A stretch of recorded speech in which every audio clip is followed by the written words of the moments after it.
മലയാള സിനിമയിലെ പ്രശ്നങ്ങൾ പഠിക്കാൻ സർക്കാർ നിയോഗിച്ച ഹേമ കമ്മിറ്റി റിപ്പോർട്ടിന്റെ അടിസ്ഥാനത്തിൽ രജിസ്റ്റർ ചെയ്ത എല്ലാ കേസുകളും അവസാനിപ്പിച്ചതായി പോലീസ്.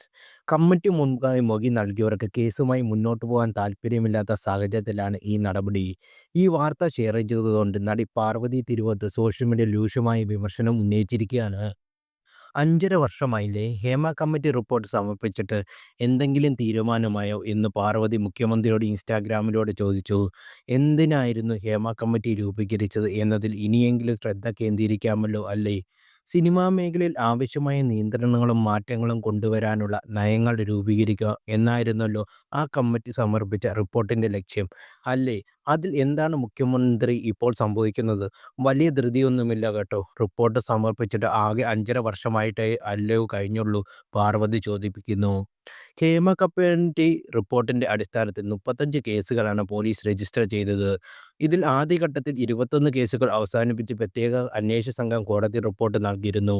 മുൻപ് മൊഴി നൽകിയ ഭൂരിപക്ഷം പേരും കേസുമായി മുന്നോട്ടു പോകാൻ താൽപ്പര്യമില്ലെന്ന് അറിയിച്ചത്. ബാക്കി കേസുകളിൽ പരാതിക്കാർ സമാനമായ മറുപടി നൽകിയ സാഹചര്യത്തിലാണ് തുടർ നടപടികൾ പൂർത്തിയാക്കി 14 കേസുകൾ കൂടി പോലീസ് അവസാനിപ്പിച്ചത്. ഹേമ കമ്മിറ്റി റിപ്പോർട്ട് സമർപ്പിച്ചതിന് പിന്നാലെ ഏറെ വർഷങ്ങൾക്ക് ശേഷം അതിലെ വിവരങ്ങൾ പുറത്തു വന്നതിന് പിന്നാലെ തങ്ങൾക്കുണ്ടായ ദുരനുഭവങ്ങൾ വെളിപ്പെടുത്തി പരാതിയുമായി പലരും രംഗത്ത് വന്നിരുന്നു. ചില മൊഴികൾ ഞെട്ടിപ്പിക്കുന്നതായിരുന്നു. റിപ്പോർട്ടിലെ വിവരങ്ങൾ പുറത്തുവിടുന്നതിനെതിരെ ചിലർ കോടതിയെ സമീപിക്കുകയും ചെയ്തു. പരാതിയിൽ കൂടിയതോടെ അന്വേഷണത്തിനായി പ്രത്യേക സംഘത്തെ നിയോഗിച്ചത്.